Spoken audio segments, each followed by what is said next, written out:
Okay, so you understand that you need one profile per account and one IP per profile. Good. Now let's actually build that workflow step by step. I'm going to walk you through the complete system using anti-detect browsers, which are essential for this to work. And I'll be honest about which tools are worth using and which ones are overpriced marketing. First, let's talk about what an anti-detect browser actually is, because there's a lot of confusion here. An anti-detect browser is not a magic invisibility cloak. It doesn't hide you from platforms. What it does is separate your identities. Each profile in an anti-detect browser is a completely separate browsing instance with its own fingerprint data, its own cookies, its own settings, its own everything. So if you're running 10 accounts, you don't use the same browser with 10 tabs. You create 10 separate profiles in your anti-detect browser, and each one is independently isolated from the others. This separation matters because it prevents cookie bleeding, prevents fingerprint correlation, and allows you to maintain separate authentication tokens for each account. Now, there are three main tools in this space that are actually worth using: Multilogin, GoLogin, and AdsPower. There are others, but these three are legitimate. Multilogin is the most battle-tested. It's been around the longest, it has the best API for automation, and if you're running a serious operation, it's the most reliable choice. It costs the most, but you get what you pay for. GoLogin is a solid middle ground. It's significantly cheaper than Multilogin, it works well, and for most people running under 50 accounts, it's genuinely sufficient. The fingerprinting is good, the UI is clean, the API exists. AdsPower focuses heavily on fingerprint randomization. If you're worried about fingerprint detection, they have the most sophisticated randomization system. But that randomization can sometimes work against you. More on that in a second. Don't use cheap alternatives or free tools.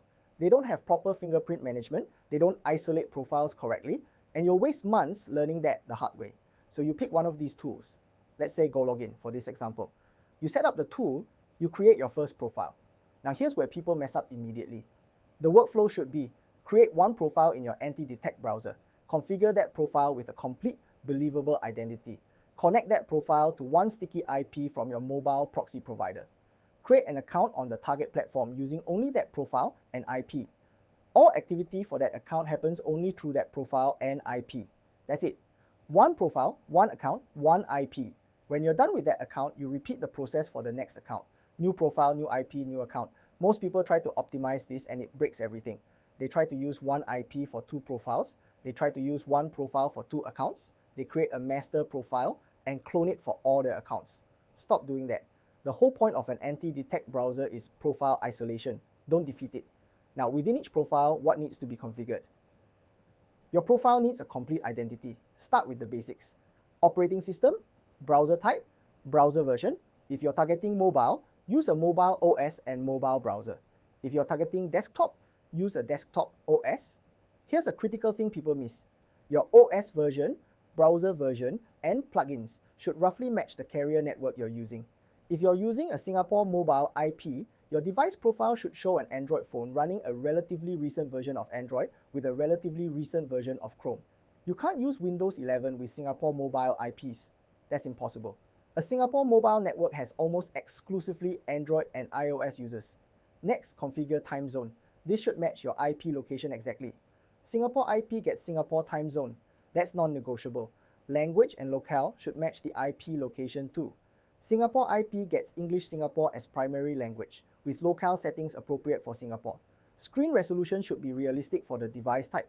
If it's mobile, don't use a 4K screen resolution. Mobile resolutions are much lower. Mix in variation if you're running multiple profiles, but keep it within realistic ranges. Now here's something I see people get wrong constantly. Over-randomization. AdsPower pushes heavy randomization. Every time you load the profile, it generates slightly different fingerprint data, slightly different canvas, slightly different fonts, slightly different entropy signals. The problem is that platforms actually check for consistency within a profile over time. The same account from the same IP should have largely the same fingerprint. If the fingerprint keeps subtly changing, that's suspicious. Some randomization is good. It prevents the profile from being too perfect. But excessive randomization makes the profile look generated. What you actually want is stability with small variations.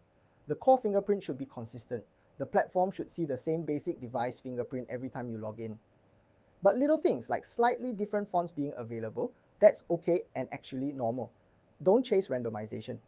Chase stability with realistic imperfection. Next, behavior patterns.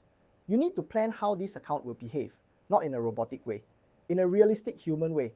If your account is a person interested in fitness content, they should be liking fitness posts, following fitness accounts, searching for fitness topics, not liking random everything. If your account is supposedly created yesterday, it shouldn't have 2 years of posting history. It should behave like a brand new account. Hesitant, slower, less engagement. If your account is supposedly from Singapore and speaks English, it should be active during Singapore hours most of the time with occasional off-hour activity.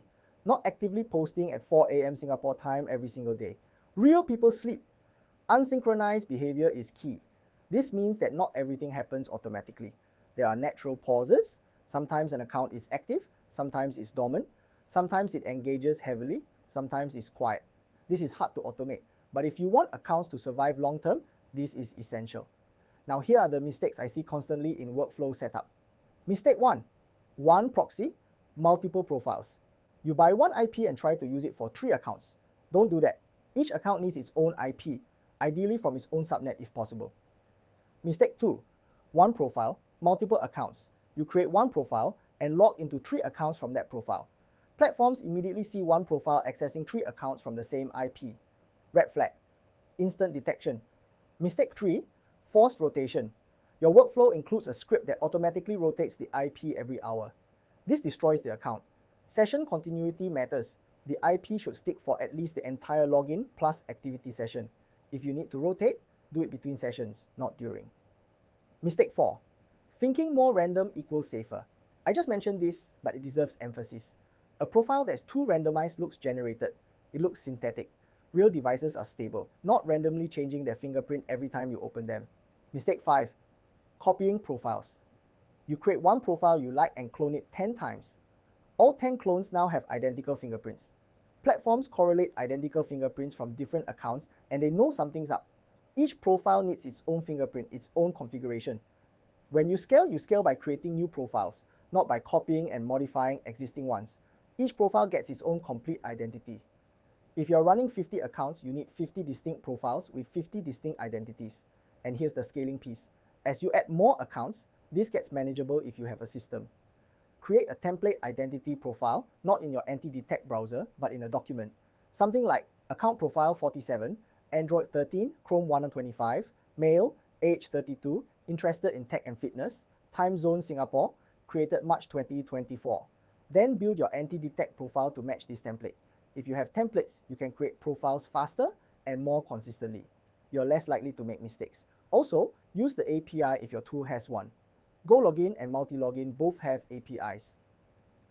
You can automate profile creation and you can script the workflow more efficiently. This saves time and reduces errors. One more thing, monitor for drift. Over time, your profile configurations might slowly diverge from what you intended. Your time zone might get reset. Your language might default to something else. Browsers push updates that change fingerprint data. Regularly audit your profiles. Check that time zone, language, OS, and browser version all still match what you intended. Drift causes problems. This is the correct workflow. Profile per account, profile per IP, complete identity in each profile, unsynchronized realistic behavior, no copying, no optimization shortcuts. Do it right, and your accounts scale cleanly. Cut corners, and you'll be recreating accounts every week.